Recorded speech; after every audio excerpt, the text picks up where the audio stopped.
Buenos días, ¿pueden ver mi pantalla? Sí. Perfecto. Ok.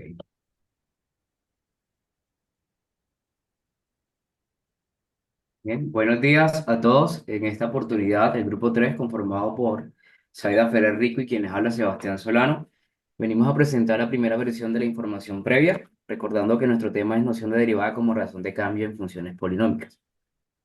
Para esta oportunidad, hablaremos sobre los siguientes aspectos. Primero, problemas presentados y resueltos. Segundo, cuestiones originales del trabajo. Tercero, cuestiones que puedan contribuir al trabajo de los demás grupos. Bueno, en primer lugar, resaltamos estos problemas. Sin duda alguna, tuvimos un problema en cuanto a los tiempos verbales. Fue un error que manifestamos a la hora de hacer nuestras redacciones. Y era que pues mezclamos el pasado y el presente en una misma idea sin justificación, lo cual pues con los comentarios de nuestro tutor y todos los demás nos dimos cuenta de que sí, las ideas a veces no eran claras en algunas oraciones y digamos que fue uno de los problemas que con mayor frecuencia fue evidenciada en nuestra unidad y precisamente para este informe también. También otro problema estaba relacionado con la falta de tildes y sujetos en oraciones, ¿sí? Era un error muy escribir la falta de un sujeto, lo cual hacía que la oración pues fuera un poco confusa y tampoco no se entendiera la idea matemática o la idea que queríamos mostrar en en ese párrafo o ese texto. Para poder identificar esos errores en la redacción y tratando de que pues este texto fuera lo más legible, hicimos uso de las inteligencias artificiales en los cuales pues definíamos los parámetros concretos y pues este identificaba errores, pues a veces en la revisión digamos que manual se nos escapaban las tildes o esa falta de sujetos, entonces por medio de la inteligencia artificial fuimos identificando y pues y corrigiendo. Otro problema tiene que ver precisamente en la hora de seleccionar qué información se va a presentar en el informe. Pues tantas cosas que uno quiere mostrar y bueno, qué se debe mostrar y cómo hacerlo. Y una de esas fue precisamente en describir los sistemas de representación. Teníamos el problema de si describíamos los sistemas de representación relacionados con el tema o solo los usados en nuestra unidad didáctica. Bueno, recibiendo pues los comentarios de nuestro tutor y todo lo demás, decidimos tomar pues precisamente lo que se abordó en nuestra unidad didáctica. Sin embargo, a la hora de elegir eso y de escribir, tuvimos unos problemas en la hora de describir el sistema de representación tabular y el sistema ejecutable. Por ejemplo, a la hora de escribir el sistema ejecutable, nosotros pues tomamos la idea al momento de ser breves y ser lo más claro posible para que el lector pueda comprender la idea. Hicimos directamente la introducción a digamos que a la plataforma o la herramienta GeoGebra, como por medio de ella usted podía mediar, digamos que este tema matemático. Sin embargo, nuestro tutor nos hacía caer en cuenta de que, bueno, se hizo el ejemplo directo, la explicación ahí.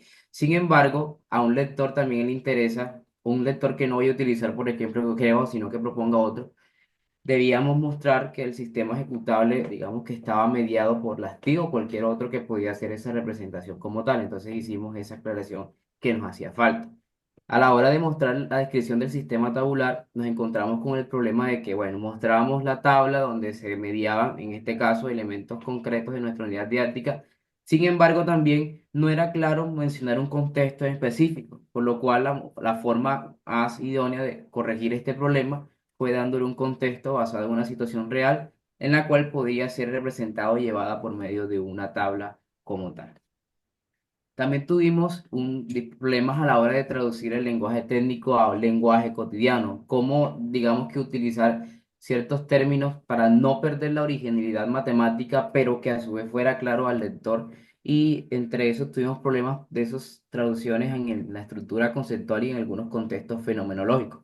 En cuanto a la estructura conceptual, tuvimos un problema a la hora de explicar nuestra estructura conceptual y darle a entender al lector que desde la noción de derivada como ración de cambio en esta unidad, el eje central partía de las funciones polinómicas.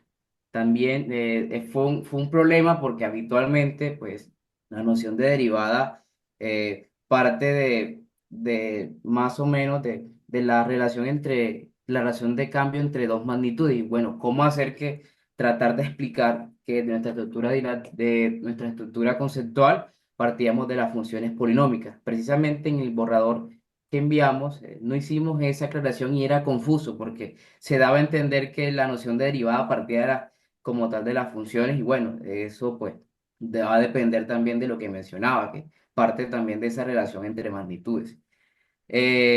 También tuvimos un problema y era la hora de adaptar los conceptos y procedimientos. Por ejemplo, al hablar de unos conceptos que tienen que ver con cuando la función es creciente y decreciente, que van encaminados un poco con la monotonía de las funciones. Entonces, ¿cómo explicar eso para que no se pierda la esencia matemática, pero que tampoco sea un lenguaje técnico como tal? A sabiendas de que, bueno, este tema de la noción de derivada en algunas instituciones públicas y privadas del país pues básicamente son de los temas que en su mayoría poco se aborda por ser un tema para 11 grados y ya se aborda en los finales prácticamente, ¿no? Entonces tiene muchos términos asociados allá a cálculo diferencial.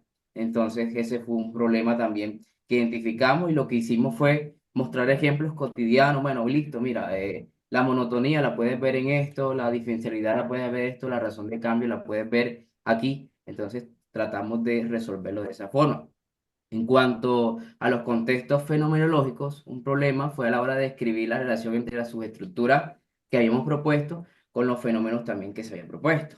Entonces, para poder resolver ese problema, lo que hicimos fue mostrar lo siguiente. Por ejemplo, las subestructuras estaban conformadas por creciente y decreciente. A la hora de mostrar, le decimos, bueno, aquí puedes encontrar un problema donde analiza el decrecimiento de algo o el crecimiento, no sé, de la bacteria tratamos de resolver siendo puntuales y claros en esa parte.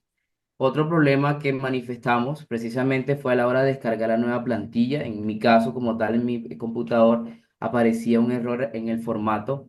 No sé si a los demás grupos les pasó.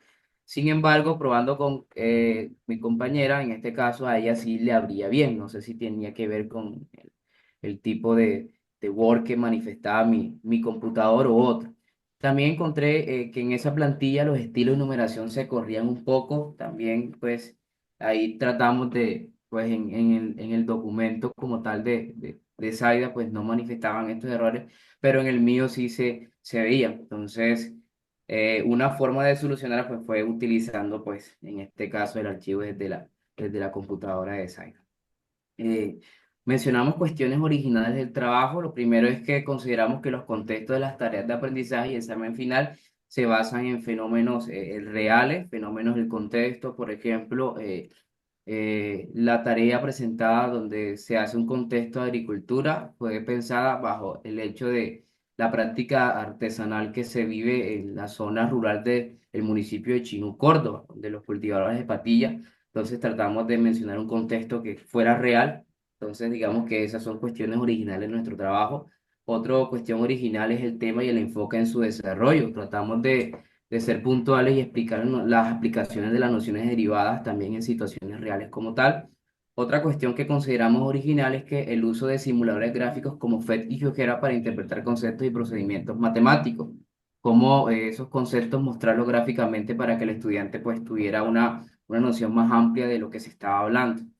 Eh, Cuestiones que pueden contribuir al trabajo de los demás grupos. Creo que una de ellas es organizar toda la información de la maestría en carpetas compartidas por módulos. Tuvimos esa herramienta desde las primeras actividades, tener toda la información registradas y guardadas y asumir, y al mismo tiempo, pues, guardadas por sesiones donde teníamos, digamos que en este caso, pues todas las actividades de los módulos y fue muy fácil encontrarlos. Bueno, listo, íbamos a buscar la actividad 1 punto algo, íbamos allá, o cuando íbamos a utilizar los grafos estaban guardados también en una carpeta.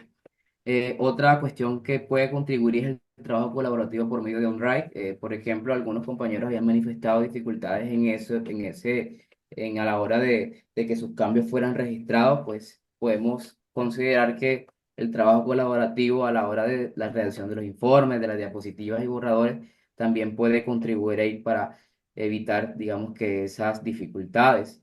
Creemos también que el uso de las guías para identificar y corregir los errores de redacción también puede verse como una contribución. Básicamente a veces se nos pasa de que, bueno, estamos corrigiendo una y otra vez, pero siempre a veces nuestra mente pues se nos escapa una que otra palabra, una tilde y entonces la guía pues nos da pues digamos que parámetros muy puntuales para poder identificar y así darle una mejor redacción a nuestro trabajo como tal. ¿Listo? Entonces eso sería todo. Muchas gracias. Muchas gracias, Sebastián.